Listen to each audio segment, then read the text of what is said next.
कमसन भाई बहन की मौत के बाद इलाके में मचा कोहराम।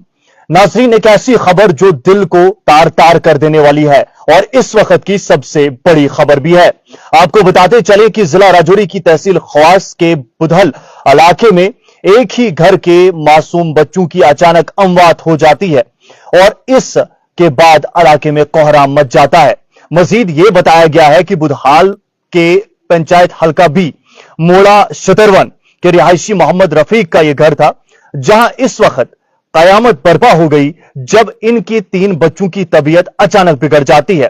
मामूली बुखार से शुरू होने वाली बीमारी के बाद इनकी 7 साला बच्ची जो थी, बेटी नाजिया कौसर जिनका नाम बताया गया है, वो अपना दम तोड़ देती हैं। इतना ही नहीं, इनके 2 भाई यानी नाजिया कौसर जिसकी मौत वाक़ा हो जाती है, इनके 2 भाई और जैसा कि मैंने कहा मोहम्मद रफीक साहब के 2 फर्जंद जो बेटे थे वो भी बीमार हो जाते हैं और बच्ची की मौत के बाद दोनों भाइयों की जो नाजुक हालत है उसको देखते हुए इन्हें कम्युनिटी हेल्थ सेंटर कंडी कोटरंका मुंतकिल किया जाता है, जहां इब्तदाई इलाज के बाद इनकी हालत को देखते हुए मजीद बिगड़ने पर इन्हें जीएमसी राजौरी के लिए रेफर कर दिया गया।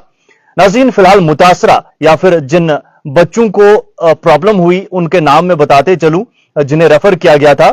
पहला बच्चा 12 बरस का है जिसका नाम मोहम्मद अशफाक है और दूसरा बच्चा 10 बरस का है जिसका नाम मोहम्मद इश्तियाक है। इन्हीं की बहन की पहले ही मौत वाक़ा हो चुकी थी, तो जिसके बाद मोहम्मद अशफाक की तबीयत जो है मजीद बिगड़ जाती है और नाजुक हालात के पेश नजर जीएमसी जम्मू ले जाया जा रहा था बच्चे को, लेकिन बदकिस्मती से वो नौशहरा के करीब ही दम तोड़ जाता है। यानी एक वालिद के 2 लख्ते जिगर एक ही दिन मौत के आगोश में समा गए और यह पहला वाक़ा नहीं है। अगर हम रिपोर्ट्स की माने तो यह वाक़ा इलाके में गुज़िश्ता 1 माह के दौरान होने वाले पुरअसरार जो अमवात है उसी के सिलसिले की एक कड़ी यह भी है। मुकामी अफराद की अगर मानी जाए तो रवा माह की 7 तारीख को भी इसी इलाके में फूड पॉइजनिंग, जो मुबैना फूड पॉइजनिंग का मामला पेश आया था, वो भी इसी इलाके से बताया जा रहा है। उसके बाद एक ही खानदान के 3 अफराद जाँ बहक हुए थे, जबकि साथ में आपको याद होगा बच्ची और वालिदा जो है वो जीएमसी जम्मू में जेर इलाज थी और अफसोसनाक तौर पर आज दोपहर इस बच्चे की भी मौत वाक़ा हो जाती है, जिसके बाद इलाके में हलाक होने वालों की तादाद कुल 7 पहुंच चुकी है।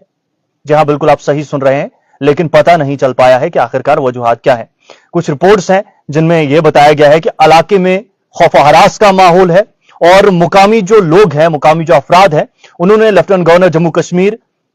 मनोज सिन्हा साहब और जिला तरक्याती कमिश्नर जो राजौरी है उनसे मुतालबा किया है कि सेहत के महकमे की एक आला सतही टीम जो माहिरीन है वो फौरी तौर पर इलाके में भेजे जाएं ताकि पुरअसरार अमवात की जो वजूहात हैं उन्हें मालूम किया जा सके। और ये बहुत जरूरी भी है। नाज़रीन मोहतरम, एक ऐसी खबर है ये जो डरा देने वाली है और खबर मौत होना जाहिर सी बात है एक अपने आप में डरावनी खबर होती है, लेकिन मौत की वजह पता नहीं चल रही है। पहले जो मामला पेश आया था वहां पर फूड पॉइजनिंग की बात कही गई थी, लेकिन वो भी मुबैना उसमें भी लगा था। यहां पर जो रिपोर्ट्स आ रही हैं उसके मुताबिक बच्चों ने कुछ खाया भी नहीं था, ऐसी भी रिपोर्ट्स आ रही हैं। अचानक बुखार शुरू होता है, बुखार के बाद बेटी की जान चली जाती है, दोनों बच्चों को जख्मी हालत में या फिर जो नाजुक हालत है, माफ कीजिएगा मैं जख्मी बोल रहा हूं लेकिन नाजुक हालत कहेंगे, तो नाजुक हालत को देखते हुए जब एक अस्पताल से दूसरे अस्पताल पहुंचाया गया, इनमें से एक बेटे की हालत मजीद बिगड़ती चली गई। उसे जम्मू के लिए लाया जा रहा था जीएमसी के लिए, लेकिन रास्ते में ही वो दम तोड़ जाता है। एक बड़ी खबर इस वक्त की और अफसोसनाक खबर भी है।